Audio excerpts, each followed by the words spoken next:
Storm at sea. A person may think, well, if Paul had just waited a little bit, Festus and Agrippa were about to let him go free. But why should he? He knew God wanted him to go to Rome. He wanted to go to Rome. And besides, what an opportunity to stand before Caesar himself, or at least a judge that would be appointed to hear his case. He could have just taken advantage of this. He was put under the authority of Julius, a centurion. Amazing how many centurions of the New Testament are kind and so sensitive to the gospel. Well, Julius was not just a regular centurion. He was a part of the imperial regiment, which was a revered group of men. Whenever a centurion or any officer of Rome would get on a ship, they would immediately be the boss of the ship. Not that they would run everyday activities, but if any crucial decision needed to be made, they had the last word.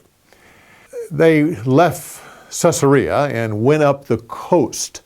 Now, they didn't head out to sea because, one, it wasn't safe out there, but secondly, as they had to stay close to land, especially if they had passengers. There was no provisions on board ship for passengers other than just being there. There was no sleeping facilities, no provision for food. Passengers had to bring their own food. And at night, they would make for port. Everyone would get off, stay the night, and get on the next morning.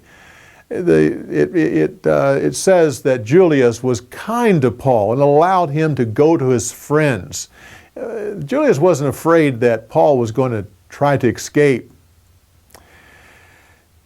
The last ship that they took to make their way to Rome was a grain ship from Alexandria. This ship was large enough to carry 70 tons of Egyptian grain.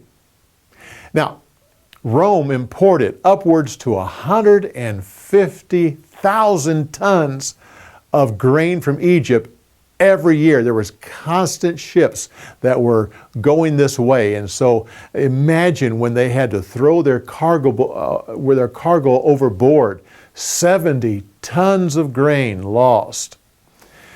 Interesting that history now shows us that Luke's account of this voyage is the most accurate of any that was written from that period of time. People have studied his accounting. Makes you wonder why. Different people have given opinions of why Luke was so accurate. Personally, I hold that he was not a seafaring man and probably was just fascinated with everything that was going on and wrote it all down. But I think he also saw Paul in a little bit different light. In the midst of this huge crisis, Paul kept a calmness about him and also proved himself to be a leader. I think Luke wanted people to know that this apostle to the Gentiles was a true leader. Well, they made their way to Crete, and they should have stayed at Fairhaven. Paul told them to, but they wanted to make for a better port to spend the winter. You see, Rome made it illegal for ships to be on the Mediterranean during the winter. So that meant that from November 10th till March 10th, no one could travel on the open sea. They also said that the safe time was actually from May 26th to September 14th. They were already past that period of time, but they just wanted to stay the winter at a little bit better place. And of course, as you know the story, the wind came down and pushed them out to the sea. They were in that storm for 2 weeks. Now, you have to understand, the people of that day, including sailors, feared the sea. The sea was a monster. They feared it. They were forced to travel it somewhat, but to think to actually be in its grips for 2 weeks was absolutely horrible for the people of that day and age. Well, come back when we give you more insights on the story.